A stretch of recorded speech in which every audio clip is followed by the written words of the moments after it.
تو اگر ہم فروعی چیزوں میں یا اجتہادی مسائل میں اختلاف میں بھی غلو کریں گے اور اپنے سوا باقی سب کو باطل قرار دیں گے تو یہ فرقہ واریت ہوگی. صحیح. تو ہو اسی طرح رہا ہے کہ ہم ہر چھوٹی بڑی چیز میں، اصولی چیزوں میں بھی اور فروعی چیزوں میں بھی، ہم اپنے عقائد و نظریات پہلے متعین کر دیتے ہیں اور پھر باقی سب کو باطل قرار دیتے ہیں. قرآن و حدیث کو اپنے موقف پر منطبق کرنے کی وہ ایک مہارت دکھاتے ہیں، تو اس سے فرقہ واریت پیدا ہوتی ہے، اس سے ایک مخاصمت کا ماحول پیدا ہوتا ہے. تو ایک سبب تو یہ ہے کہ قرآن کریم کو ہم نے اس طریقے سے کہ وہ اللہ کا نازل کردہ کلام ہے اور ہماری رہنمائی کے لیے نازل ہوا ہے، ہم اس سے رہنمائی حاصل کریں خالی ذہن ہو کر. جی بالکل. اس کی بجائے ہم نظریہ عقیدہ پہلے طے کرتے ہیں اور پھر کھینچا تانی کر کے قرآن و حدیث کو اس پر منطبق کرتے ہیں. تو ایک بڑا سبب یہ ہے. دوسرا بڑا سبب یہ ہے کہ ہمارے ہاں غلو پایا جاتا ہے. غلو کی بہت ساری قسمیں ہیں. مثال کے طور پر کوئی آدمی غلو اختیار کرتا ہے حلال حرام میں، اور بس سنی سنائی باتوں پر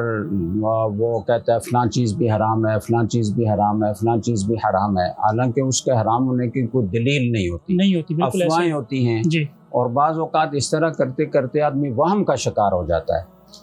اور دوسری غلو کی قسم ایک یہ ہوتی ہے کہ آدمی یہ کہے کہ میں ہمیشہ عزیمت پر عمل کروں گا، رخصت پر کبھی عمل نہیں کروں گا. صحیح بخاری کی روایت ہے کہ لن یشاد الدین احد الا غلبہ، اگر کوئی دین سے کشتی لڑنے کی کوشش کرے گا تو وہ مغلوب ہو جائے گا، وہ عمل نہیں کر سکے گا. ہر معاملے میں ہر قدم پر عزیمت پر ہی عمل کرے، رخصت پر کبھی عمل نہ کرے، یہ نہیں کر سکے گا وہ. اور پھر یہ کہ ایک حدیث میں آتا ہے کہ ان اللہ یحب ان تؤتی برخصہ کما یحب ان تؤتی بعزائمہ، جیسے اللہ تعالیٰ کو عزیمت پر عمل کرنا پسند ہے، اسی طریقے سے اللہ تعالیٰ کو بندوں کی طرف سے رخصت پر عمل کرنا بھی پسند ہے، کہ اس میں عبدیت کا اظہار زیادہ ہے کہ یا اللہ میں عزیمت پر عمل نہیں کر سکتا، مجھے آپ نے رخصت دی ہے تو میں اس پر عمل کر رہا ہوں. اسی طریقے سے غلو فی العبادہ ہوتا ہے کہ ایک آدمی کہے کہ جی میں ہمیشہ رات کو پوری رات نفل پڑھوں گا، دن کو روزہ رکھوں گا، تو یہ آدمی نبھا نہیں سکتا. اور نتیجہ یہ نکلے گا کہ کچھ وقت تو جوش و جذبہ ہوگا اور کچھ وقت کے بعد اتنا تنفر پیدا ہو جائے گا کہ فرائض واجبات بھی پورے کرنا مشکل ہو جائے گا. اسی لیے آپ نے سنا ہوگا کہ رسول اکرم صلی اللہ علیہ وسلم کے ازواج میں سے بعض کے پاس کچھ صحابہ کرام آئے اور انہوں نے آپ صلی اللہ علیہ وسلم کی عبادت کے بارے میں، شب و روز کس طرح آپ کے گزرتے ہیں اس کے بارے میں پوچھا. تو آپ صلی اللہ علیہ وسلم کے ازواج نے بتایا کہ آپ صلی اللہ علیہ وسلم سوتے بھی ہیں، عبادت بھی کرتے ہیں، یوں وقت گزارتے ہیں. تو کأنہم تقالوہا، انہوں نے گویا رسول اکرم صلی اللہ علیہ وسلم کی عبادت کو کم سمجھا. ٹھیک ہے. اور ایک نے کہا کہ میں تو ہمیشہ روزہ رکھوں گا، کبھی افطار نہیں کروں گا. دوسرے نے کہا میں ہمیشہ رات کو عبادت کروں گا، میں کبھی آرام نہیں کروں گا. اور تیسرے نے کہا کہ میں شادی نہیں کروں گا، میں ایسے ہی دین کے کاموں میں لگا رہوں گا. تو آپ صلی اللہ علیہ وسلم جب تشریف لائے اور آپ کو یہ بتایا گیا تو آپ صلی اللہ علیہ وسلم کے چہرے پر غضب کے آثار نمایاں ہوئے. اچھا. اور آپ کا چہرہ سرخ ہو گیا، متغیر ہو گیا. اور آپ نے پھر نصیحت کی کہ دیکھو تم اس کو نبھا نہیں سکتے. لن یشاد الدین احد الا غلبہ فسددوا وقاربوا، سیدھے راستے پر رہو یا اس کے قریب قریب رہو، طریقے ثواب اختیار کرو یا اس کے قریب قریب رہو. تو یعنی اعتدال اختیار کرو اور اس طرح غلو اختیار نہ کرو. میں سوتا بھی ہوں، میں عبادت بھی کرتا ہوں، میں نے شادی بھی کر رکھی ہے. اتزوج النساء فمن رغب عن سنتی فلیس منی، جو میری سنت سے اعراض کرے گا اس کا مجھ سے کوئی تعلق نہیں ہے. اور میں روزہ بھی رکھتا ہوں، افطار بھی کرتا ہوں. تو یہ غلو فی العبادہ آپ نے اس کی تردید کی. اسی طریقے سے ہمارے ہاں جو غلو پایا جاتا ہے وہ یعنی کسی منکر پر نکیر کرنے میں، ٹھیک ہے، اس میں بھی غلو پایا جاتا ہے. ایک چیز ہوتی ہے حرام قطعی، اس کا درجہ ظاہر ہے کہ سب سے بڑا ہے حرام ہونے میں، اور اس پر نکیر بھی اسی طرح شدت کے ساتھ ہوگی. ایک چیز ہے حرام ظنی، یا مکروہ تحریمی، وہ بھی غلط ہے، ناجائز ہے، اس پر بھی نکیر ہوگی، لیکن اس درجے کی نہیں ہوگی، اس سے کم درجے کی ہوگی۔ بالکل۔ اور ایک چیز ہے مکروہ تنزیہی، اس پر نکیر ہوگی لیکن اس سے بھی کم درجے کی۔ تو ہر چیز کو اپنے درجے پر رکھنا چاہیے، اس درجے سے بڑھا کر اس کو سب کو ایک ہی درجے کا قرار دے دینا اور ہر قسم کے منکر یا ناپسندیدہ بات پر ایک ہی طرح سے نکیر کرنا، یہ غلو فی النکیر ہے، اسی کو افراط و تفرید افراط و تفرید ہے۔ اور اسی میں اسی کی ایک قسم یہ بھی ہے کہ آپ اپنی کسی مقدس شخصیت یا اپنی جماعت اور تنظیم کو اتنا بلند و بالا قرار دے دیں کہ اس کے مقابلے میں آپ کو کوئی نظر ہی نہ آئے اور سارے ہی گمراہ ہو جائیں، سارے ہی فاسق و فاجر قرار پائیں، سارے ہی حقیر قرار پائیں۔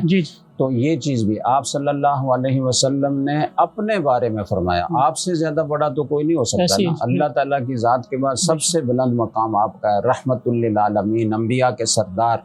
آخری نبی۔ لیکن آپ نے فرمایا لا تطرونی کما اطرت النصارى المسیح ابن مریم، تم مجھے تعریف میں اتنا آگے نہ بڑھاؤ جیسے کہ نصارہ نے غلو کر کے حضرت مسیح ابن مریم کو خدا کے درجے تک پہنچا دیا، تو تم ایسا نہیں کرنا۔ اسی طریقے سے آپ نے ایک روایت میں یہ بھی فرمایا کہ لا تقولوا انا خیر من یونس ابن متی، یہ نہ کہو کہ میں یونس ابن متی سے افضل ہوں، یعنی تقابل نہیں کرنا چاہیے۔ اللہ تعالیٰ نے ہر طبقے میں، ہر تنظیم میں، ہر جماعت میں، ہر مسلک کے لوگوں میں اچھے لوگ پیدا کیے ہیں جو ان کے لیے بہت محترم ہیں، تو ہمارے دلوں میں بھی ان کا احترام ہونا چاہیے اور جس کا جتنا مرتبہ ہے اس کے مطابق ہمارا طرز تکلم ہونا چاہیے۔ بالکل۔ اور آپ صلی اللہ علیہ وسلم نے تو کفار سے جب خطاب کیا یا آپ نے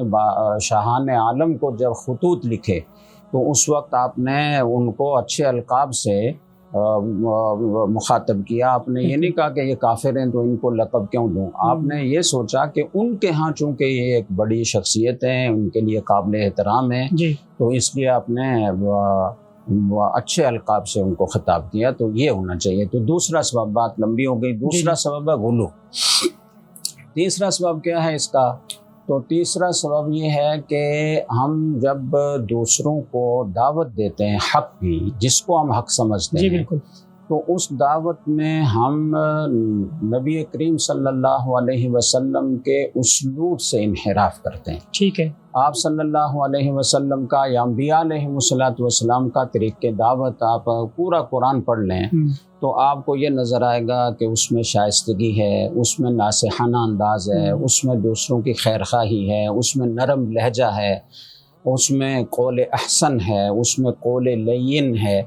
اور اس کی ایک بہترین مثال وہ حضرت مفتی محمد شفیع صاحب رحمہ اللہ تعالیٰ فرمایا کرتے کہ دیکھو قرآن کریم میں حضرت موسیٰ علیہ السلام اور حضرت ہارون علیہ السلام کو اللہ تعالیٰ نے فرعون کے پاس بھیجا دعوت دینے کے لیے، جو سب سے بڑا سرکش بادشاہ تھا، جس نے انا ربکم الاعلیٰ کا دعویٰ کیا تھا، تو فرمایا فَقُولَا لَهُ قَوْلًا لَيِّنًا لَعَلَّهُ يَتَذَكَّرُ أَوْ يَخْشَىٰ، تم اسے نرمی سے بات کرنا، ہو سکتا ہے کہ وہ نصیحت حاصل کر لے، ہو سکتا ہے کہ اس کے دل میں خشیت پیدا ہو، حالانکہ اللہ تعالیٰ کو تو معلوم تھا کہ اس کو ہدایت نہیں ملے گی، لیکن داعی کو یہی تاکید ہے کہ تمہیں یہ سوچ کر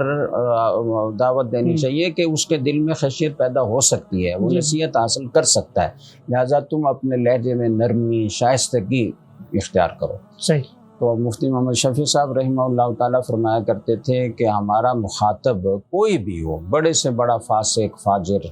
کتنا برا آدمی، وہ فرعون سے زیادہ برا تو نہیں ہوگا، نہیں ہو سکتا، بالکل ایسا۔ اور ہمارا مرتبہ حضرت موسیٰ علیہ السلام، حضرت ہارون علیہ السلام کے مقابلے میں کچھ بھی نہیں ہے، تو ہمیں پھر کتنی زیادہ نرمی اختیار کرنی چاہیے اور کتنا اچھا لہجہ اختیار کرنا چاہیے۔ تو ایک سبب غلو کا یہ بھی ہے کہ ہم ایک تلخ نوائی اور ایک جارحانہ انداز اختیار کرتے ہیں دوسروں کو قائل کرنے کے لیے، جو اسلوب نبوی کے خلاف ہے، اور اس سے بھی نفرتیں پیدا ہوتی ہیں اور پھر قواریت کو ہوا ملتی ہے۔ چوتھا سبب، اسی طریقے سے چوتھا سبب آپ یہ قرار دے سکتے ہیں کہ ہمارے ہاں جو بڑے اکابر علماء ہیں، مستند ہمارے مشائخ ہیں، تو ان کا طرز تکلم، ان کا طرز تخاطب، ان کا انداز تقریر، ان کا انداز تحریر وہ تو قابل تعریف ہے، اور اس کی بے شمار مثالیں ملتی ہیں کہ ان میں کیسا خیر خانہ انداز تھا، ناصحانہ انداز تھا، اور کس طریقے سے وہ خیر خواہی سے دوسروں کو دعوت دیتے تھے۔ لیکن آج کل ہمارے ہاں ایک خطابت کا شعلہ بیانی ہے، تلخ نوائی ہے، دوسروں پر طعن و تشنیع ہے، جملہ بازی ہے، جملے کسنا ہے، اور کسی کو طنزیہ جملہ کس کے ہم بڑے خوش ہوتے ہیں کہ ہم نے دیکھا کیسی خبر لی اس کی۔ تو یہ طریقہ ہمارے اسلاف کا یا ہمارے رسول اکرم صلی اللہ علیہ وسلم کی سیرت سے یہ ثابت نہیں ہوتا۔ اور فروعی مسائل کو پھر اسٹیج کے اوپر لے کر آنا، ایسے غیر ضروری مسائل کو اسٹیج پر لا کر تو اپنی خطابت کے جوہر دکھانا اور دوسروں کو ایسا لتاڑنا کہ جیسے وہ باطل محض ہیں۔ تو اس خطابت بے مہار سے بھی ہمارے ہاں بہت زیادہ مناظرانہ انداز، جارحانہ انداز، اس سے بھی بہت زیادہ گڑبڑ ہوئی ہے۔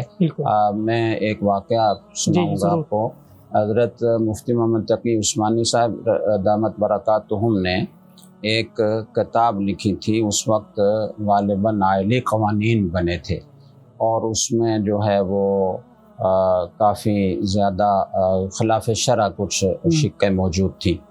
تو اس کی تردید کے لیے آپ نے کتاب لکھی، ایک یہ اور ایک اور غالباً کسی دوسرے فریق کی تردید میں آپ نے کتاب لکھی، مجھے اب وہ اس وقت کتاب کا نام یاد نہیں آ رہا۔ تو آپ نے وہ جوانی کا جوش تھا اور قلم بھی ماشاءاللہ خوب تھا، تو آپ نے جملے چست کیے، اور حضرت مفتی محمد شفیع صاحب رحمہ اللہ تعالیٰ کو وہ کتاب دکھائی، چونکہ کوئی تحریر، کوئی کتاب، کوئی فتویٰ ان کی تصدیق اور توثیق کے بغیر شائع نہیں فرماتے تھے۔ تو وہ کتاب جب دکھائی تو حضرت مفتی محمد شفیع صاحب رحمہ اللہ تعالیٰ نے فرمایا کہ بات سنو، تمہارا مطلب اگر یہ ہے کہ لوگ میری جملہ بازی سے اور میرے چست کیے ہوئے جملوں سے مجھے داد دیں اور میری تعریف کریں کہ واہ واہ کیا کمال کا جملہ چست کیا ہے، تو یہ مقصد تو ضرور حاصل ہو گیا۔ لیکن اگر تمہارا مقصد یہ کتاب لکھنے سے یہ ہے کہ فریق مخالف سنجیدگی سے غور کرے اور جس غلطی میں وہ مبتلا ہے، جس گمراہی کی طرف وہ جا رہا ہے، وہ اس پر غور کر کے اس سے واپس پلٹ کر آئے، تو تمہاری یہ کتاب بیکار ہے، اس سے وہ فائدہ حاصل نہیں ہوگا۔ چنانچہ حضرت مفتی محمد تقی عثمانی صاحب دامت برکاتہم فرماتے ہیں کہ جس کتاب پر میں نے اتنی محنت کی تھی اور میں سوچ رہا تھا کہ مجھے بڑی تعریفی کلمات سے نوازا جائے گا، تو وہ ساری کتاب میں نے ادھیڑی اور نئے سرے سے لکھی۔ تو یہ ہمارے اکابر کا طرز عمل ہے کہ وہ دوسرے مخالف سے بھی اب مخاطب ہوتے ہیں تو وہ اس کی ذاتیات کو ایک تو نشانہ نہیں بناتے، اور دوسرا اپنے حق، اپنے موقف کو بیان کرنے میں بھی طرز استدلال اور جو انداز تخاطب ہے وہ شائستہ رکھتے ہیں۔ وہ اعتدال پر مبنی ہوتا ہے، وہ استدلال پر مبنی ہوتا ہے، اس میں جارحانہ اور مناظرانہ انداز نہیں ہوتا، خیر خواہانہ اور ناصحانہ انداز ہوتا ہے۔ تو ہمارے خطبہ کو بھی اس کا خیال رکھنا چاہیے۔ تو خطابت جو بے مہار ہے، جس میں ہمارے یہاں تربیت کا فقدان ہے، اور اس انداز کی خطابت ہے کہ بس دوسرے کے بکھیے اتارنے اور دوسرے کو بالکل جو ہے نا زمین سے لگا کر چھوڑنا ہے، تو اس انداز خطابت میں بھی ہمارے یہاں فرقہ واریت کو بہت ہوا دی ہے اور اس سے نفرتیں پیدا ہوئی۔ آپ یہ کہہ سکتے ہیں کہ ایک ترجیحات کی غلط ترتیب ہے، ترجیحات کا غلط تعین ہے، یہ بھی اس کا ایک سبب ہے۔ اور اس کے علاوہ جو ہے وہ سلف کے طرز عمل سے اور سیرت سے جو کچھ ہمیں سبق ملتا ہے اس سے دوری اور اس کو محفوظ نہ رکھنا، یہ بھی ایک غلو کا سبب ہے۔ اور اس کے علاوہ آپ یہ بھی کہہ سکتے ہیں کہ جو لٹریچر ہمارے ہاں شائع ہوتا ہے، جو تحریریں شائع ہوتی ہیں، اس میں بھی غیر محتاط انداز اختیار کیا جاتا ہے اور اس میں اعتدال نہیں ہوتا، اور گویا ایک طرح سے اس میں بھی غلو پایا جاتا ہے اور دوسروں کی تردید میں بہت زمین و آسمان کے قلابے ملائے جاتے ہیں۔ ایک گویا من گھڑت قسم کا موقف دوسروں کے ذمے کھینچتان کر لگایا جاتا ہے اور پھر اس کی تردید ہوتی ہے، تو اس طرح بھی فرقہ واریت کو فروغ ملتا ہے۔ تو یہ موٹے موٹے اسباب ہیں۔ جی اچھا مصعب یہ بتائیے گا کہ بعض لوگوں کی اگر ہم پاکستان میں بننے والی تنظیموں جماعتوں یا جو گروپس ہیں ان کی اگر بات کریں تو دستور سب کے ہی بڑے زبردست شاندار ہیں، بڑا انہوں نے ایسا اسلامی دستور بنایا ہوا ہے کہ کیا بات ہے اس کی، لیکن عملاً ہم دیکھتے ہیں کہ وہ بھی کسی نہ کسی درجے میں فرقہ واریت کا شکار ہوتے ہیں۔ جب تک ہم سیرت کو پیش نظر نہیں رکھیں گے اور اپنے اسلاف کے زندگیوں اور ان کے طرز عمل کے سامنے رکھ کر اپنے کارکنوں کی، اپنے شاگردوں کی، اپنے تنظیم کے لوگوں کی تربیت نہیں کریں گے تو اس وقت تک ہمیں کامیابی نہیں ملے گی۔ بالکل ایسا۔ یعنی آپ یہ کہنا چاہتے ہیں کہ اب ہم اگر فرقہ واریت کو دور کرنے کے لیے کیا انداز اختیار کیا جا سکتا ہے یا اس کے لیے کیا تجاویز ہو سکتی ہیں، جی تو اس پر ہم گفتگو کر لیں تھوڑی سی۔ تو دیکھیں، اگر ہم اس فرقہ واریت کے عفریت سے اگر جان چھڑانا چاہتے ہیں تو اس کے لیے سب سے پہلی بات تو یہ ہے کہ ہم قرآن و حدیث کا مطالعہ بالکل خالی ذہن ہو کر اور غیر جانبدارانہ طریقے سے کریں اور قرآن سے پوچھیں، حدیث سے پوچھیں کہ ہمیں کیا موقف اختیار کرنا چاہیے۔ تو سب سے پہلی بات تو یہ ہے، اور دوسری بات یہ ہے کہ ہم اگر فرقہ واریت سے جان چھڑانا چاہتے ہیں تو اس کے لیے ہر مسلک کے جو ذمہ دار حضرات ہیں وہ اپنے ماتحت لوگوں کا یہ ذہن بنائیں اور ان کی یہ تربیت کریں کہ وہ ایسی تقریر یا ایسی تحریر سے اجتناب کریں کہ جس سے یا تو عقیدہ توحید مجروح ہوتا ہو یا عقیدہ رسالت پر یا جو بھی عقائد ضروریاں ان میں سے کسی پر حرف آتا ہو، یا پھر کسی دوسرے طبقے کی، کسی بھی طبقے کی جو محترم شخصیات ہیں، جیسے رسول اکرم صلی اللہ علیہ وسلم سب کے لیے محترم ہیں، جیسے کہ آپ صلی اللہ علیہ وسلم کی ازواج اور بنات وہ سب کے لیے محترم ہیں، جیسے کہ آپ کے اصحاب اور اہل بیت سب کے لیے محترم ہیں، سلف صالحین، اولیاء کرام سب کے لیے محترم ہیں۔ تو اب کسی طبقے نے کہ بعض خاص شخصیات کی طرف اپنی نسبت زیادہ گویا نمایاں طور پر کسی کی نسبت پائی جاتی ہے، تو ان شخصیات میں سے کسی کی گویا توہین کرنا یا ایسا انداز تقریر و تحریر میں اختیار کرنا کہ جن سے ان کی تنقیص لازم آتی ہو، تو اس سے اجتناب کرنا چاہیے، چاہے وہ کوئی بھی ہو۔ یعنی کسی طبقے نے بھی ان پر قبضہ جمایا ہو۔ ہم اہل سنت والجماعت تو جس طریقے سے آپ صلی اللہ علیہ وسلم کے اصحاب کے قدردان ہیں اور آپ کا ان کا احترام ہمارے دلوں میں ہمارے ایمان کا حصہ ہے، ایسے آپ کے ازواج اور اہل بیت کا احترام، حسنین رضی اللہ تعالیٰ عنہما کا احترام ہمارے دلوں میں ہے۔ تو یہی طرز عمل اگر سارے لوگ ذمہ دار ہر مسلک کے اپنے جو ہے وہ اپنے کارکنوں کو یہ اس پر پابند کریں کہ وہ کسی بھی محترم شخصیت کی توہین اور کوئی تنقیص نہیں کریں گے کسی بھی طرح، اشارتاً، کنایتاً، صراحتاً، تو فرقہ واریت کو فروغ ملنے میں ایک بہت بڑی رکاوٹ پیدا ہوگی اور انشاءاللہ یہ بات ہوگی۔ دوسری بات یہ ہے کہ ہر مسلک اور جماعت کے ذمہ دار حضرات وہ اپنے جو خطبہ حضرات ہیں ان کے لیے کوئی میرٹ، کوئی معیار متعین کریں۔ ہر کوئی فارغ ہوتا ہے کسی مدرسے سے اور وہ خطیب بن جاتا ہے اور اس کا کوئی میرٹ نہیں ہوتا، کوئی معیار نہیں ہوتا، اس کا مطالعہ وسیع نہیں ہوتا، اس کو علمی رسوخ حاصل نہیں ہوتا، اس کے اخلاق کی تربیت نہیں ہوئی ہوتی، اور وہ پھر اس طریقے سے جو کچھ اور پھول ان کے منہ میں آتا ہے وہ کہتے ہیں اور اس سے جھگڑے پیدا ہوتے ہیں، نفرتیں پیدا ہوتی ہیں۔ تو ذمہ داران کو چاہیے کہ وہ اپنے اپنے مسلک کے لیے باقاعدہ جو ہے وہ خطباء کے لیے تربیتی کورس رکھیں، جیسے تخصص فی الافتاء ہوتا ہے، جیسے تخصص فی الحدیث ہوتا ہے، اسی طریقے سے خطابت کے لیے بھی کوئی 1 سال کا 2 سال کا باقاعدہ ایک کورس ہونا چاہیے، جس تربیت کورس سے گزر کر وہ جائیں، جس میں آپ ان کو اخلاق کی تربیت بھی دیں، جس میں ان کی معلومات میں وسعت بھی پیدا کریں، جس میں ان کو زمانے کے تقاضوں سے بھی آگاہ کریں، جس میں ان کو دعوت کے اسلوب بھی سکھائیں۔ تو اس طریقے سے اگر اپنے خطباء کی اور اپنے علماء کی تربیت کی جائے تو یہ بہت اچھا ہوگا۔ دوسری بات یہ ہے کہ جو ذمہ داران ہیں ہر مسلک کے، جو اسٹیک ہولڈرز ہیں، وہ اگر ایک بورڈ تشکیل دے دیں کہ جب تک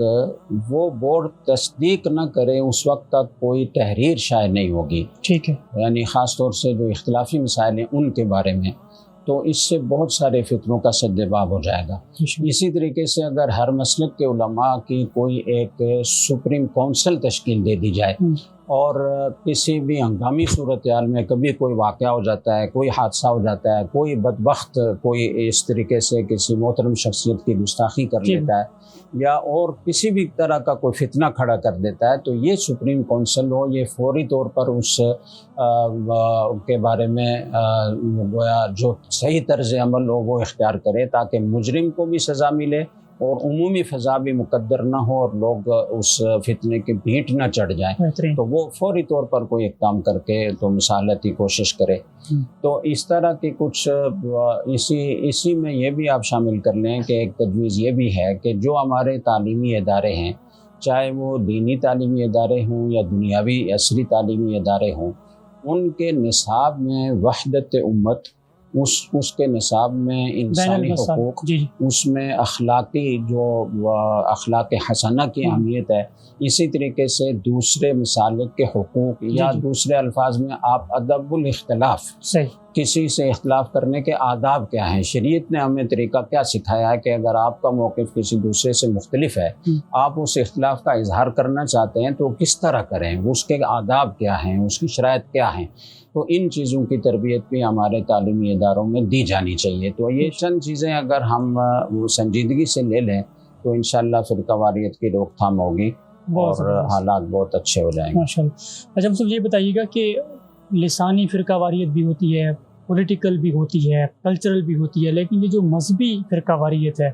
اس کو پوری دنیا میں سب سے زیادہ ہائی لائٹ کیا جاتا ہے. تو اس کی کیا وجہ سمجھتے ہیں کہ مذہب ہی زیادہ کیوں اس پر ٹارگٹ پر ہے؟ حالانکہ اختلافات تو ہر جگہ ہوتے ہیں، ہر شعبے میں ہوتے ہیں.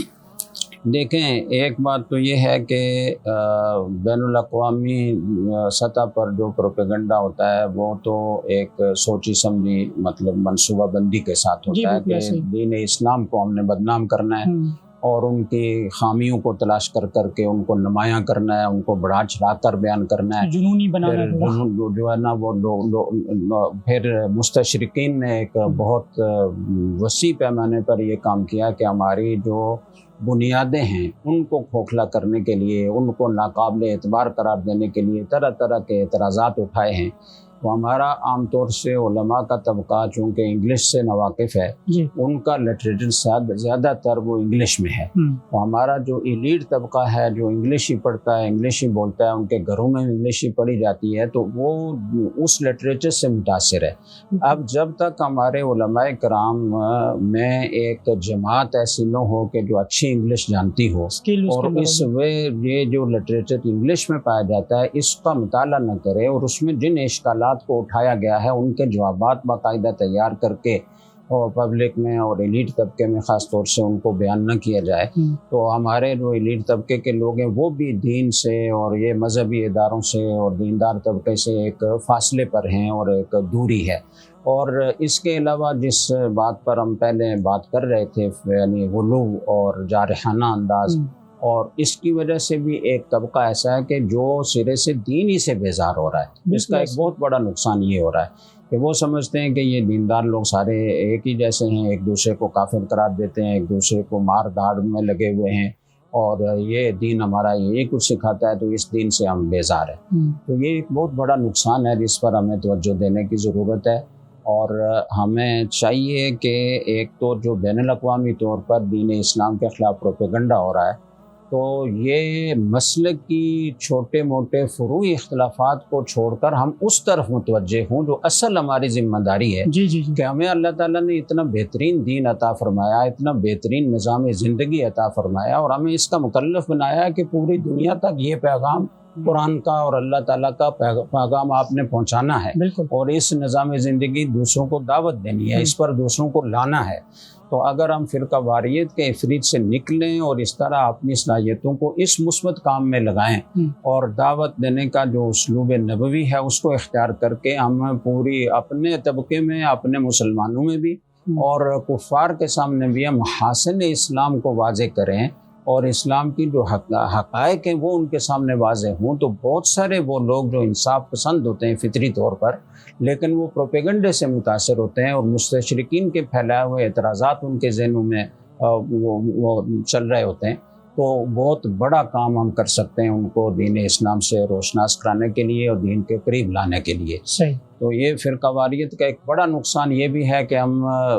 غیر مقصودی چیزوں میں الجھے ہوئے ہیں، اور جو ہمارا اصل مقصد تھا اس سے ہم دور۔ داڑھی کتنی رکھنی ہے اور چاند رات میں کیا کرنا ہے؟ داڑھی تو بہرحال ایک واجب درجے کی چیز ہے، تو اس کی مقدار بیان کرنے میں تو حرج نہیں ہے، لیکن کچھ بہت ساری چیزیں ایسی ہیں کہ جو بہت ہی غیر ضروری ہیں اور بالکل ہی فروعی درجے کی ہیں، اور اس میں بھی اختلاف ہونا بری بات نہیں ہے، لیکن جس چیز کا نام فرقہ واریت ہے، ہم نے شروع میں اس کی وضاحت کی ہے کہ ایسا انداز اختیار کرنا کہ جس سے نفرتیں پیدا ہوں جی اور آپس میں لڑائیاں پیدا ہوں، یہ غلط ہے۔ ایسے اچھا، یہ سوال یہ بھی ہو سکتا ہے کہ جتنی جماعتیں بنی ہوئی ہیں یہ بہت زیادہ آپ کو پاکستان میں نظر آتی ہیں دین کے نام پر، تو یہ جماعتیں بنانا فرقہ واریت کہلاتا ہے؟ جماعتیں بنانا فرقہ واریت نہیں کہلاتا، لیکن ان جماعتوں کا جو بے تحاشا اور بے شمار بن گئی ہیں نا، ان کا بھی نقصان ہے۔ ہر مسلک کے لوگوں کو اس کے لیے بھی کوئی معیار مقرر کرنا چاہیے کہ جماعت کون بنا سکتا ہے، اس کے لیے میرٹ کیا ہے، اس کے لیے معیار کیا ہے، اس کے لیے کیا شرائط ہیں۔ تو ایسے ہی لوگوں کو کسی تنظیم کا، کسی جماعت کا سربراہ ہونا چاہیے کہ جن میں علمی رسوخ بھی ہو، جن میں اخلاقی تربیت بھی ہو، جو اسلوب نبوی سے واقف ہوں، جو کسی باقاعدہ کسی شیخ کے پاس رہ کر اپنی تربیت کروا چکے ہوں۔ تو ایسے لوگ اگر جماعتوں کے بڑے بنیں گے تو بہت سارے فتنے ویسے ہی ختم ہو جائیں گے۔ ہمارے ہاں ہے یہ کہ کوئی بھی اٹھ کر تنظیم بنا لیتا ہے، کوئی بھی اٹھ کر جماعت بنا لیتا ہے اور اس کا سربراہ بن جاتا ہے، اس کو تربیت کی ہوا بھی نہیں لگی ہوتی، اور وہ پھر اسی انداز سے اپنی جماعت کو چلاتا ہے، اور اس سے گویا نفرت در نفرت کا ماحول پیدا ہوتا ہے۔ تو اس کے لیے بھی کوئی میرٹ ہونا چاہیے، اور ہمارے بڑے ہر مسلک کے بڑے ذمہ داروں کو اس کا کوئی معیار طے کر کے تو اس کا سدباب کرنا چاہیے کہ ہر کسی کو تنظیم بنانے کی اجازت نہ ہو۔ ٹھیک ہے۔ عام آدمی کا ایک اعتراض یہ ہوتا ہے کہ جب اللہ تعالیٰ ایک ہے، رسول ایک ہے، کلمہ ایک ہے، نماز حج زکوٰۃ سب ایک ہے، تو اتنی دینی جماعتیں کیوں ہیں، اتنے فرقے کیوں ہیں جو 73 کو پہنچ چکے ہیں؟ اس سوال سے کیسے نمٹتے ہیں وہ سب؟ دیکھیں، یہ تو اختلاف ہونا تو لازمی ہے نا۔ آپ صلی اللہ علیہ وسلم نے جو دعائیں مانگی تھیں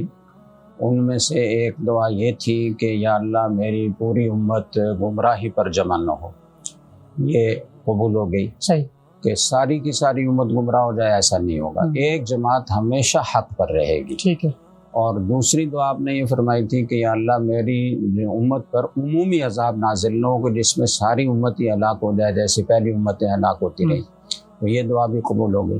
تیسری دعا آپ نے فرمائی کہ یا اللہ میری امت میں اختلاف نہ ہو، فرقے نہ بنے، تو یہ دعا قبول نہیں ہوئی۔ تو اس لیے یہ تو لازمی ہوگا کہ فرقے بنیں گے، جماعتیں بنیں گی۔ سمجھدار لوگوں کا کام یہ ہے کہ اس فرقہ واریت کو جو غلو اس میں ہو رہا ہے، یا جو اختلاف کو حد سے بڑھا کر بیان کیا جا رہا ہے، یا دوسروں کی تردید میں غلط انداز جارحانہ اور نفرت انگیز انداز اختیار کیا جا رہا ہے، اس کا سدباب کریں۔ تو باقی فروعی اختلافات میں تو کوئی حرج بھی نہیں ہے۔ دیکھیں، حنفی، شافعی، مالکی، حنبلی، ان میں اختلافات ہیں اور سب اہل حق ہیں، کوئی ایک دوسرے کو گمراہ نہیں قرار دیتا۔ صحابہ کرام رضی اللہ تعالیٰ عنہم کے دور سے اجتہادی مسائل میں اور فروعی مسائل میں اختلافات چلے آ رہے ہیں، انہوں نے کبھی اس کو نفرت کا ذریعہ نہیں بنایا، ایک دوسرے کے پیچھے نمازیں بھی پڑھتے رہے، ایک دوسرے کا احترام بھی کرتے رہے، ایک دوسرے کے گویا وہ دین کے کاموں میں معاون بھی بنتے رہے۔ تو ہمیں بھی چاہیے کہ جہاں تک ممکن ہو ہم ایک دوسرے کا معاون بنیں، دوسرے کو اپنا رفیق کار سمجھیں، نہ کہ اپنا حریف سمجھیں۔ تو اگر اس طرح کی فضا قائم ہو جائے کہ ہم ایک یعنی اختلاف کے اظہار میں بھی اعتدال سے کام لیں، تو ان فرقوں کے الگ الگ ہونے کے باوجود ہم اصل مقاصد پر قائم رہ سکتے ہیں، اور بڑے مقصد کو حاصل کرنے کے لیے ان چھوٹی چھوٹی چیزوں کو ہمیں نظر انداز کرنا چاہیے۔ ٹھیک، بہت شکریہ ناظرین محترم، ہمارا یہ پوڈ کاسٹ مکمل ہوا، بہت تفصیل طلب یہ ٹاپک ہے، کنفلکٹ ہے مسلمانوں کے درمیان، اور بہت سارے ایسے موضوعات ہیں جن کے اوپر کم از کم 1 گھنٹہ بات ہونی چاہیے. تو انشاءاللہ دوبارہ کسی نئے موضوع کے ساتھ حاضر خدمت ہوں گے. اجازت دیجیے گا. اللہ حافظ.